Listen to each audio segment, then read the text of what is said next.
the ASMARtist. What's going on, guys? It's the ASMARtist. Welcome back to my channel. I have another good video for y'all. I saw the screen dimmed on this. I hinted in a past video that I would be testing out a new lens soon, because I did get a new lens, and I'm using it for this video. I'll do a 4K video with this lens sometime in the future, but let me know if you notice a increase in image quality. It is sharper than my usual main lens for videos. I just got it, even though it's actually technically like an old lens. It's like 10 years old. It was one of the first lenses that Fujifilm made for their mirrorless cameras, so the autofocus is pretty old. And I mean, luckily it's far enough away. I mean, look at that though. It goes pretty well. It has a steppy sound.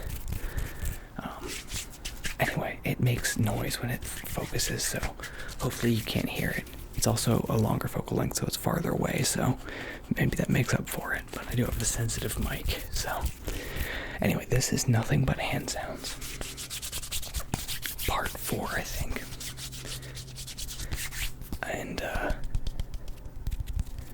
yeah, that's all it's gonna be, is hand sounds. Because I was looking back on my channel and to see which videos that you guys were liking the most, and like watching and rewatching, you know, people's overall favorites, and almost all of them are hand sounds of some variation. Either like godly hand sounds, or the nothing but hand sounds, or just whatever, a one-off video.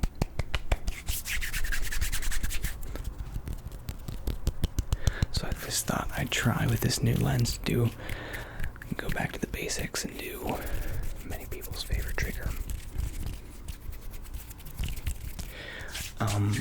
One thing I already noticed with this lens is just this focal length. I have to set my camera a little bit farther away, and just because of the field of view, because of that, I can't seem to get my microphone at a good angle. Sorry for the traffic noise. I can't seem to get my microphone at a good angle that doesn't show the screen in the frame, you know. So hopefully that's not too distracting. It got dimmer than it was, so. Oh yeah, I'm not supposed to do tripod tapping. I already forgot my own video concept.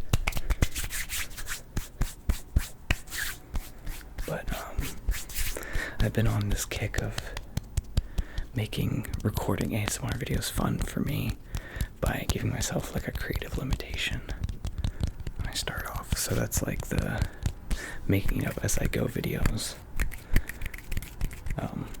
You know, I don't think about it ahead. It's like the paradox of choice. You have too many choices and you don't want to make any of them.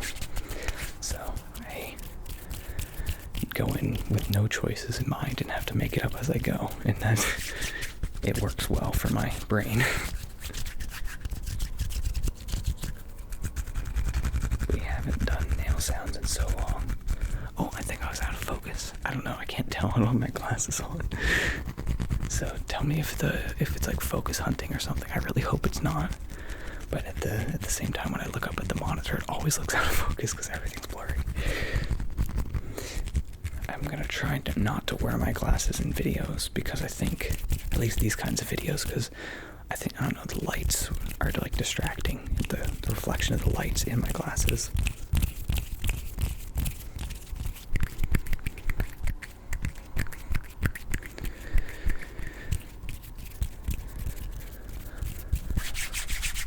Hands sound like sandpaper. Now that I've been working them here.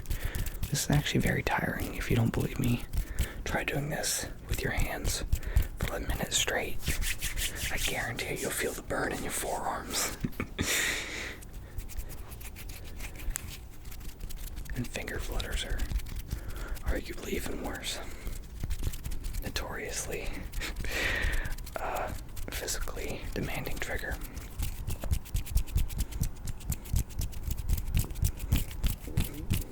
I am feeling the burn in my forearms. This is my go-to when I'm just trying to cool down, because it doesn't take any more forearm strength to just do this.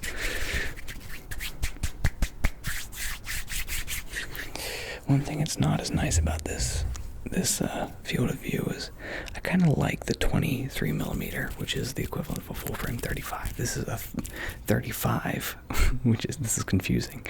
So a 23 is the equivalent of a 35, but this is actually a 35, but it's the equivalent of a 50. Does that make sense? It's because it's a crop sensor, so it's not that important. Full frame is the standard. This is not full frame, so you relate everything back to full frame. So you multiply by 1.5. 23 times 1.5 is roughly a 35 millimeter, and 35 times 1.5 is roughly 50 millimeters. I'm sure that makes sense. But anyway, this is like 50 millimeters is like nifty 50, people call it, because it's like a super versatile focal length for photography, because it's just wide enough that you don't struggle to get things in your frame, but it's just telephoto enough that it's not like getting too much in the frame. So it's like a perfect standard focal length. It's actually called, it was called in the film days. But anyway, because of that, it doesn't look as interesting with the visuals and reaching out. Like, it's a little bit more dramatic with the wider 23 millimeter lens.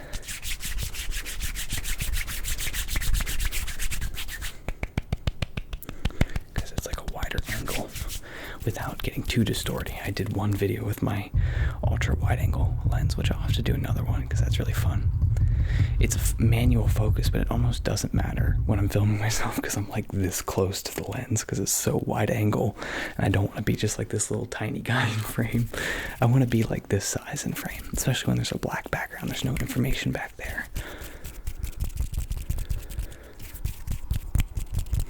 Which I think is actually helpful for my file sizes, having a solid color background. When your camera's writing that data down, it doesn't have to process like a bunch of colors and shapes in the background. It's just all black. So I think because of that, it can save file space. Like, it doesn't have to write the whole thing. It just generalizes that as black.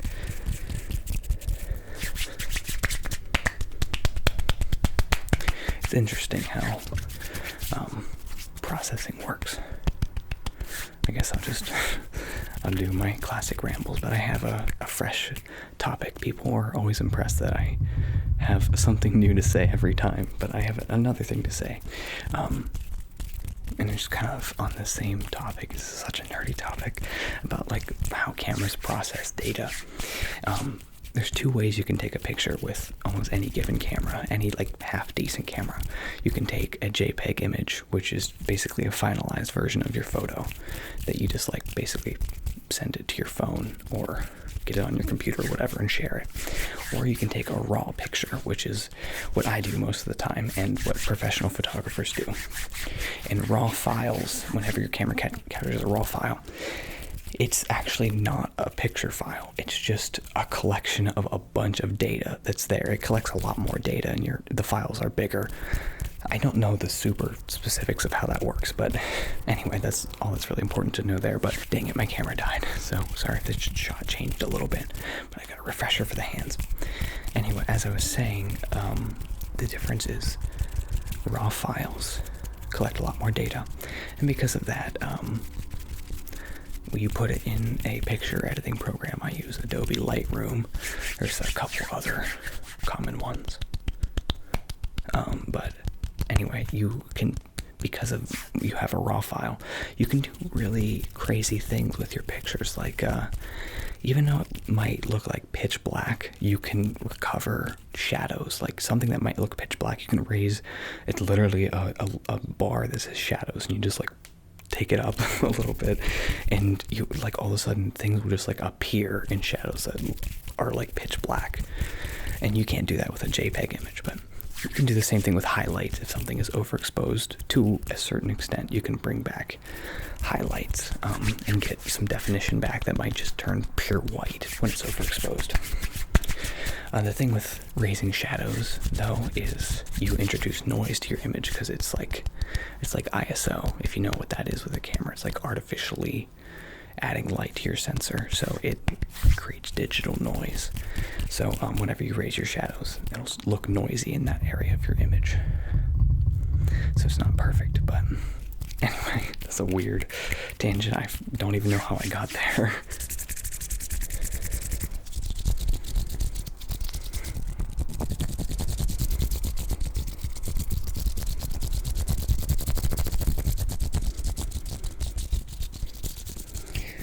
Gotta start getting creative here. What can I do?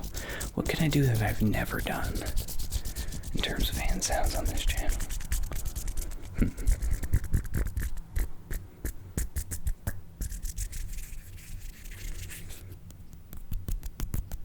That's nothing stupid. I'm gonna beat you up.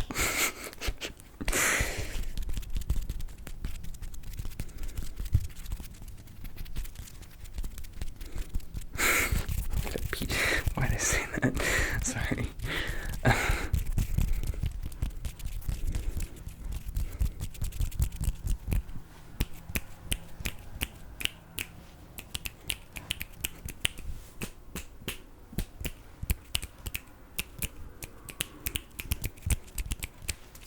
I hope this camera is keeping up with me, keeping me in focus.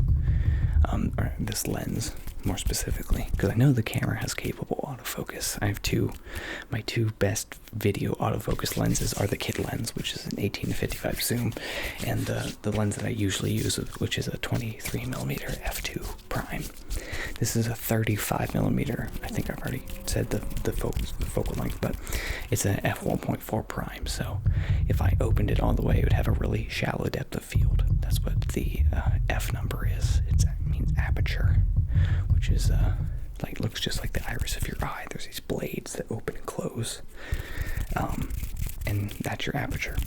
And the wider open it is, the more shallow your depth of field is. So you can get really blurry backgrounds, which would be a creative use for that. Or you could really narrow down your aperture so the light is passing through a really small hole like that, and have a really large depth of field. And that would be good for landscapes where you want a large area in focus. I keep tapping the tripod. What am I doing? What am I doing?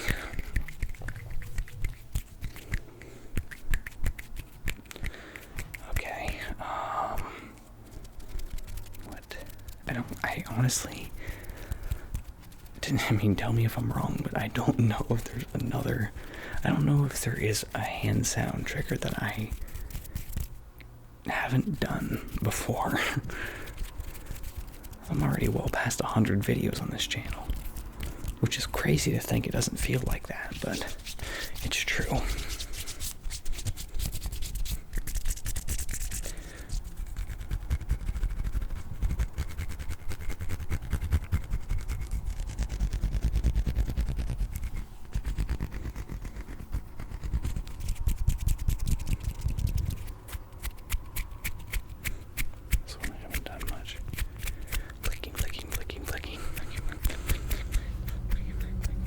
Popcorn. Oh yeah, remember this? Pop. Wow, that is a loud motorcycle inside. That was my imitation of a motorcycle. It sounded more like a fart. Okay, moving on.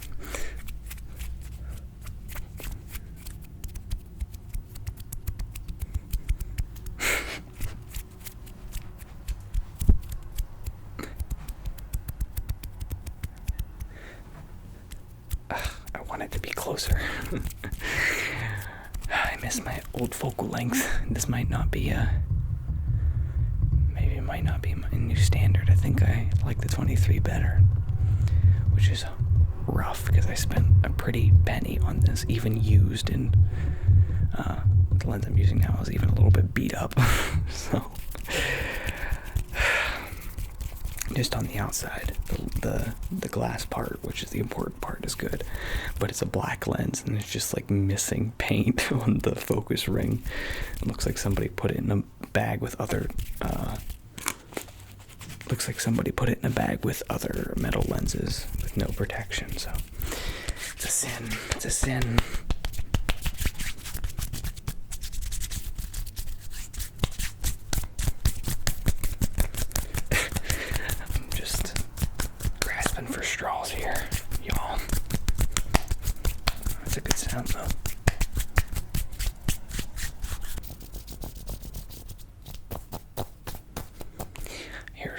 one that is going to give a polarizing reaction. I hope everyone's okay with this one. I'm only going to do it once because I had somebody tell me it was like their favorite trigger in a hand sounds video, and somebody said it was the worst. But usually polarizing things are good. I don't know what that point is, but this is it. Oh god, that was a little worse. That was worse than I thought. I don't think anyone's gonna like that. Okay.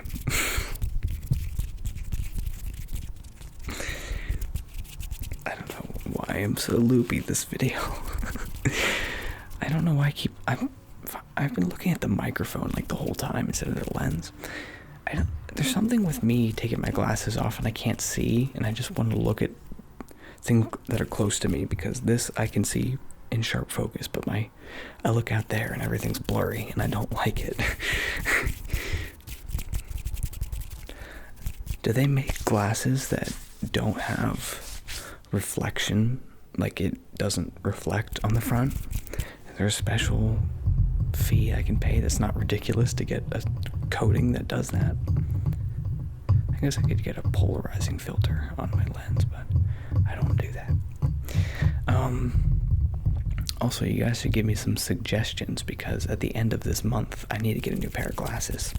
So I do want to change the style a little bit, but if you have any suggestions for a style that would fit my face well, then let me know. Thank you so much for watching this video. I really appreciate it. I hope you enjoyed. I hope the new lens was good. And that's all I really gotta say. Leave a like if you enjoyed. Leave a suggestion. What do you want to see next? I want to hear your opinions. What do you want to see next? Because I have so many ongoing series that I haven't done a video for in a while. And then I could also just do something new. So, up to you. Let me know. Thanks for watching. Bye, guys.